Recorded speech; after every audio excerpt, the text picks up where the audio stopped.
Ask a layman what he understands by breathing. Inhaling air into the lungs and then exhaling the same air out of the lungs is breathing. Pat comes the reply. As per yoga, there are more dimensions to the breathing process than these two activities or processes general population is normally aware of. In order to fulfill the purpose of the pranayama practice, one needs to understand these dimensions in detail. The breathing process has four sections. First comes the inhalation, where the outer air is inhaled inside the lungs. This inhalation is known as Puraka. Then one experiences a brief pause after this inhalation, where one is holding the inhaled air within the lungs. This pause is known as Kumbhaka. Then one exhales this held up air back out of the lungs. This exhalation is known as Rechaka. Subsequent to which, again a brief pause ensues before the next inhalation begins again. The lungs remain empty of any air during this pause, which is known as suspension of breath or Sunyaka. Patanjali describes pranayama as this pause or the rest period after an inhalation ceases and before the ensuing exhalation begins. Then there is another pause after an exhalation ceases and before the ensuing inhalation commences again. Yogic pranayamas are mainly centered around these two pauses, looping between an inhalation and an exhalation. Thus, the breathing process, as per yoga, comprises of four sequential processes or stages that are inhalation or Puraka, retention or holding of the inhaled air, Kumbhaka, exhalation, Rechaka, and suspension or Sunyaka. We will be learning and practicing each of these processes or stages as a separate pranayama. The four techniques of pranayama which we will be learning in this video are nothing but these four stages of breathing practiced separately. As breathing is a cyclic process, the technique for each stage that will be taught here will include the previous and the following stages to the main stage under consideration in some measure. To make it easy for you to understand and remember these techniques more precisely, we will be measuring the duration of these four stages of breath numerically by assigning them a specific number, and we'll call this number as a count. As per the concept of matra, or the time unit measuring meter for pranayama, one count is equal to 1 second. The counts as will be prescribed for each pranayama are basic counts for the beginners. The practitioner can increase counts at the rate of 1 count per week, maintaining the overall proportion of various stages during a single pranayama. The technique and sequence of stages for each pranayama, as explained, would comprise a single round. A maximum of 10 rounds is recommended for a single sitting on each pranayama, which will be explained here. For increasing the effectiveness of these techniques, make sure that you use all the three muscles, that is the diaphragm, the clavicular, and the intercostal muscles while practicing these pranayama exercises.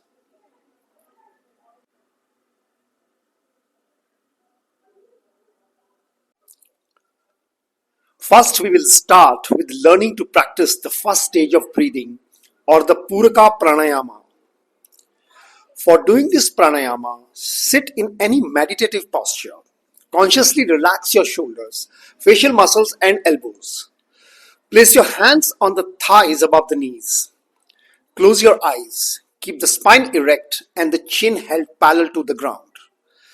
Start with a short exhalation for a duration of 2 counts, and then begin inhaling, which must last for up to 5 counts. After which, release the effort and breathe normally. The initial exhalation helps to provide a lift to the oncoming inhalation. The inhalation has to be smooth and bereft of jerky movements throughout this pranayama practice. Continue inhaling till you can in this manner or until no part of the body experiences any strain.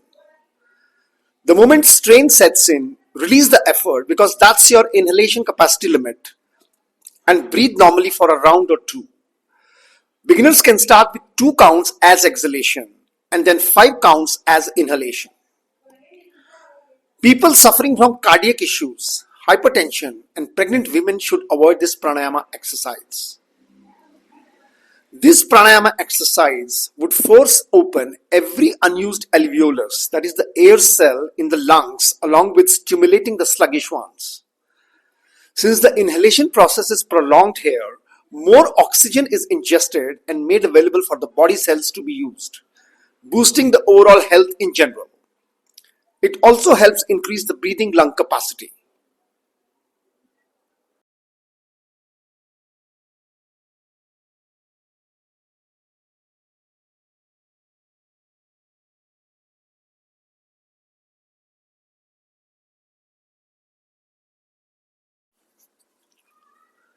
Next comes Kumbhaka Pranayama, or the prolonged inhalation and retention of the breath.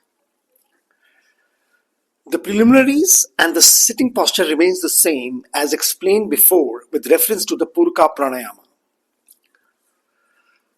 Begin by exhaling for a short duration of 2 counts, that is just to provide the lift to the consequent inhalation. And immediately after that, start inhalation. Inhale to the count of 4 and then retain or hold the breath within your lungs to the count of 8. After which, release or exhale the held up air in a smooth manner by avoiding any jerks in the process. Persons with cardiac issues, hypertension, asthma, bronchitis, and abdominal inflammation, pregnant women who have reached the 6th month of pregnancy, children under the age of 12 years should avoid doing Kumbhaka Pranayama.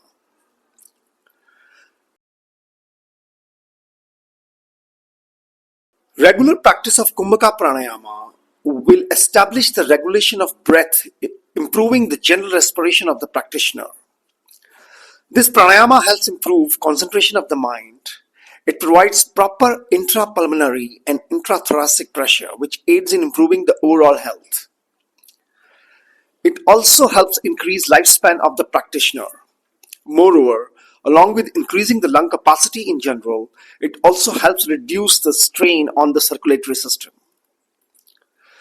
More energy is released into the system as glucose metabolism gets a kick due to the practice of Kumbhaka. Increased positivity and sattvic state of mind are its additional benefits.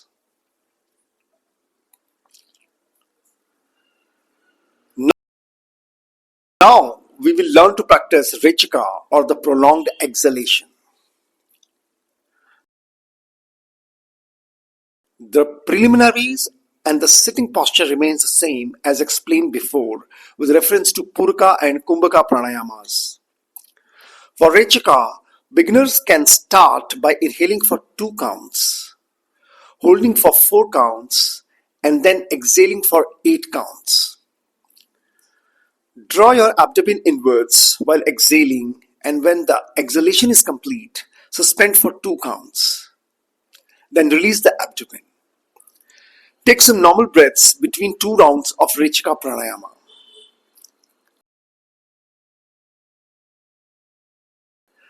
Persons with severe cardiac problems, hypertension, pregnant women, and children under the age of 12 years must avoid doing this pranayama.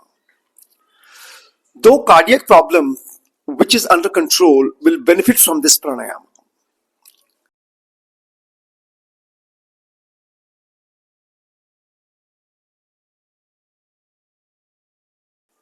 A large volume of carbon dioxide gets eliminated by doing Rechaka regularly.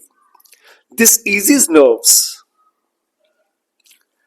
Asthmatics gain from this practice as it helps ease difficulties in exhalation experienced by them during an asthma attack. It also helps reduce blood pressure and facilitates the feeling of let go in general. Rechaka stimulates and energizes the brain. It also exercises the diaphragm and restores its effectiveness related to ventilation of the lungs. The last of the four pranayamas is Sunyaka, or the prolonged exhalation and suspension of the breath. All the preliminaries and the body position remains the same as mentioned earlier for the other three pranayamas. Sunyaka Pranayama is also known as vacuum breathing. Start by inhaling for 2 counts, then exhale for 4 counts, and then suspend the breath for 5 counts. Once the suspension is complete, release it by inhaling in a smooth manner.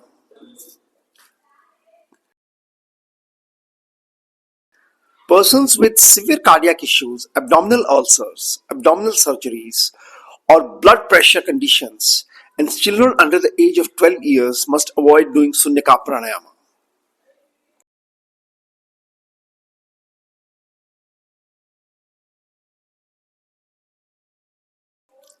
This pranayama preserves the tone and elasticity of the diaphragm. It is extremely useful for weak stomach and sluggish colon. Regular practice of Sunyaka Pranayama helps correct conditions like inflated lungs and tachycardia.